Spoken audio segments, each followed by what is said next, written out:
Hello, let's go! Magandang umaga sa inyong lahat ulit. Andito naman kami dyan sa kakayalang ka-farm ni parang Rex Calusin. So meron dito sili na kulay violet oh. Tinik! Kulay violet yung sili oh. Kakaiba oh. Kulay violet ang sili. Isa sa mga best friend ko nung high school hanggang ngayon. Parang gusto na umuwi. Tinik! Ito yung pinagmamalaki namin si Kulare. Kakao, ako ba yan? So yun, kakain daw muna kami. Yun. Sarap, tabliya. Tsaka jetlog. Native na baboy. Oh. Sarap. Yung hinaharvest na bee. Stingless bee. Stingless bee. Ito yan.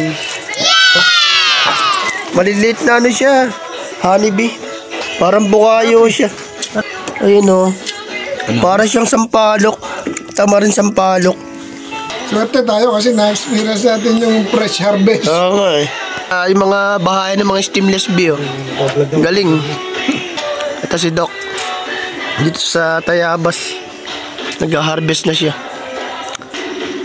Na-experience yung mag-harvest ng stemless bee. So yun lang guys. Kain tayo.